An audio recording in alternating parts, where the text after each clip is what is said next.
Welcome back. You're watching HFO-TV. HFO-TV is co-sponsored by J.R. Johnson LLC, specialists in multifamily restoration and repair work.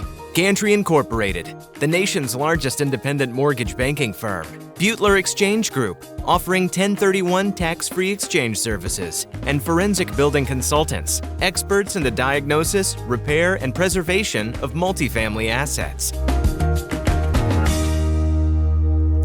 Welcome back to HFO-TV. I'm broker Aaron Kirk Douglas. With me today is Nathan Young, CEO and principal builder of Mods PDX. Thanks for joining us today, Nathan. Thank you for having me, Aaron. Tell us about your company's history and why you specialize in modular construction.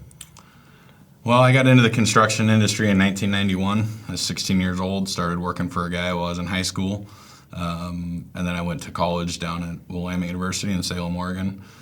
Got out of school and realized that I loved building. I'd worked for him all through college and high school. When I was 22, I started Nathan D. Young Construction, Inc., and that was in 1998. So we pretty much worked through till about 2008, 2009 when the recession hit. And up until then, we were super busy and didn't really have to think about how the industry was going to change or what the evolution of construction would be. During that time, everybody had lots of time on their hands because the market was pretty much stopped for construction. And I started looking at what the future of construction would be. And to me, it was offsite construction or doing modular construction. We think of it now more as componentized construction, but it's really moving the means of production into a centralized location so that we can increase our efficiency. Primarily, our focus is on energy efficiency, so we're very focused on trying to do net zero or passive house type construction, and then how we can implement that into everyday construction at all levels. So can you tell us about the environmental impact of modular construction versus regular construction? Yeah, there's a lot of hidden benefits to it that sometimes we don't think about until somebody comes in from an outside approach. But when you think about the fact that we're building 4, 5, 6 projects all at one location, it means we're not driving all over town. So there's obviously a fuel impact there. But it's also, we're able to recycle a lot more materials because things that would otherwise fall into the mud and not be utilized fall onto the ground, onto the cement. They're dry, they're still clean. We can take them over to a table saw, turn them into something else. So we have a lot less waste just because we're able to reuse products in different formats. Plus, because the building never gets wet, it's always dry during construction, you don't have any mold issues. We can use lower VOC solvents and whatnot for all of our adhesive capacities. So modular construction seems to be increasing in popularity. Can you talk a little bit about that and some of the reasons behind it?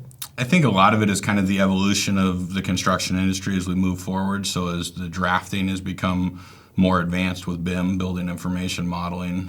We've had CNC formation for a long time, which is computer automated cutting essentially. As we're able to move towards more technologically advanced systems and approaches, we can move the construction into an off-site world where we can now know that we're going to build it the same way. The analogy that I use a lot for people is the same way that your custom cabinets are built inside your kitchen. The cabinet maker comes to your house, measures the cabinets, leaves. He doesn't go into your garage and set up a table saw and a chop saw and start cutting the cabinets or you'd fire him, right? So we have the same capacity now to go and measure a site or look at a site, draw it up, and then go build it off-site and bring it to the site, and we know it's going to fit, just the same way that we do other forms of carpentry. Can you talk about some of the projects you've worked on? Yeah, so we've worked on a plethora of different projects, from multifamily projects up to 72 units for affordable housing, a number of single-family projects over the years. We've done some 6-plexes and 7-plexes. We've done institutional office space for OHSU. So we've really run the gamut of different types of product type.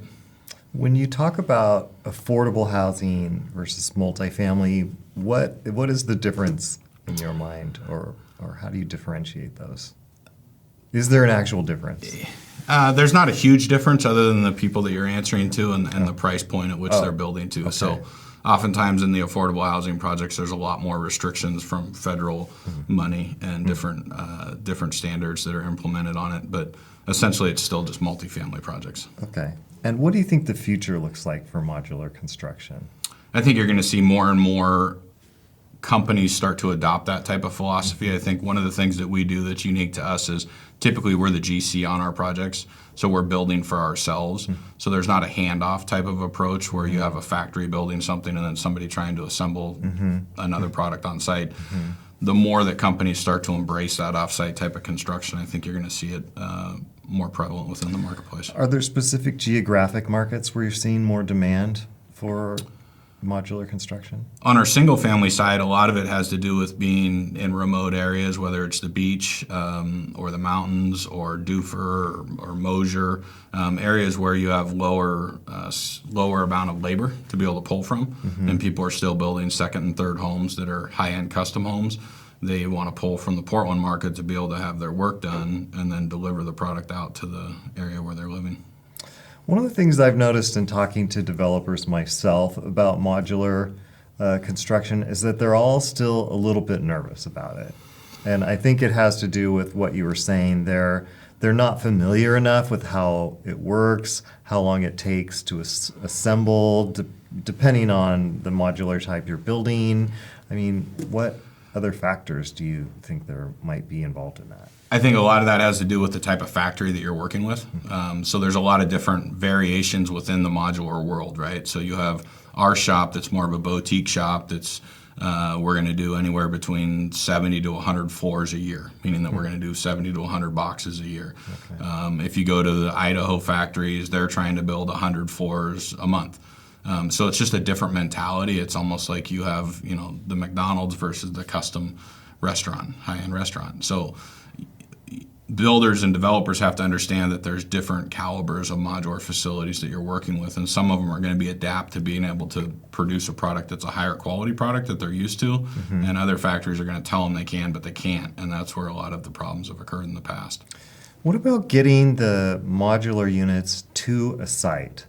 Is that it seems like that might be kind of tricky. And so how is all that handled logistically?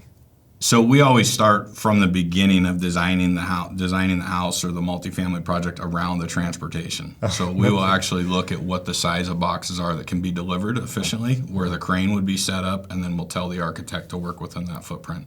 So you really have to know that you're going modular from the beginning and kind of assess it. But you get into downtown areas where you have less laydown sites and it's much more difficult to be able to build a product. That's where modular can start to be more beneficial.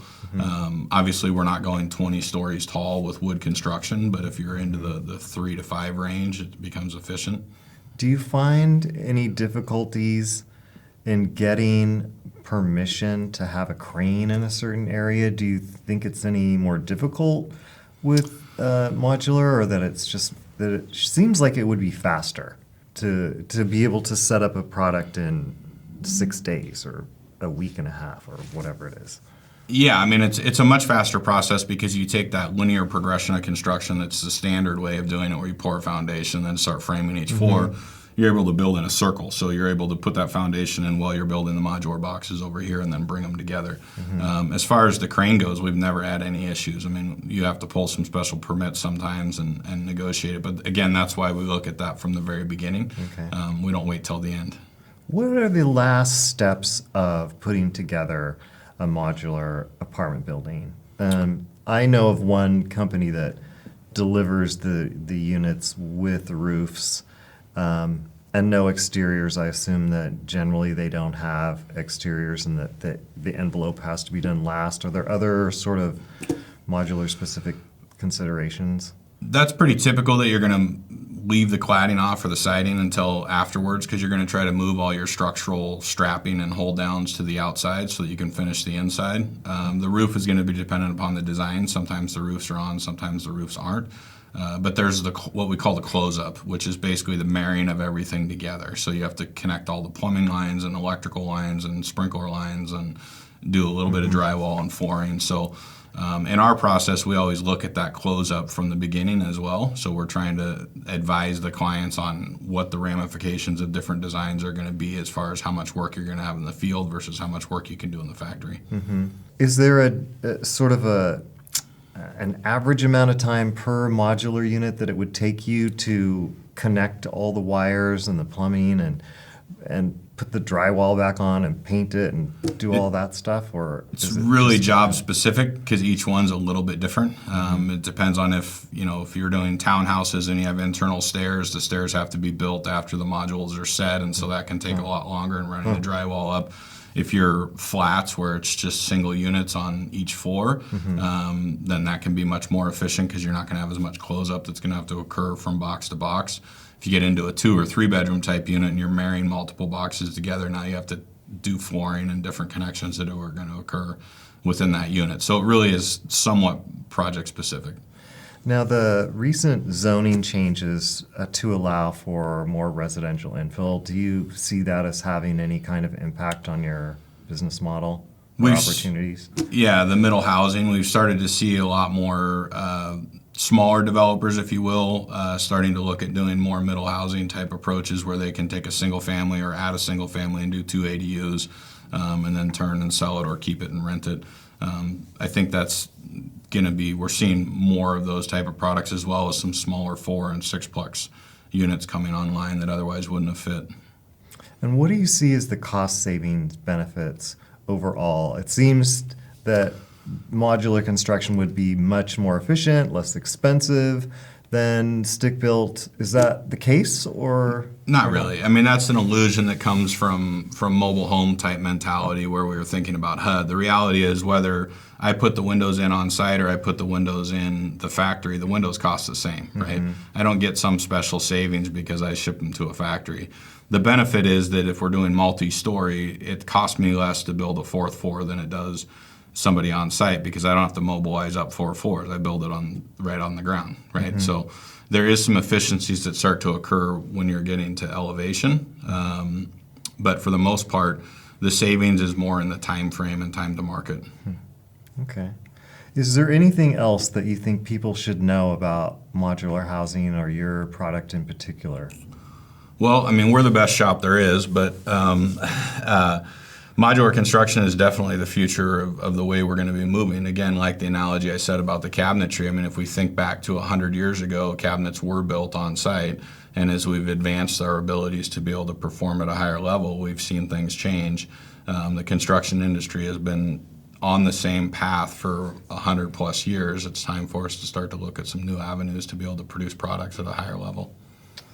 Nathan Young of Mods PDX, thanks so much for spending some of your time with us. Thank you.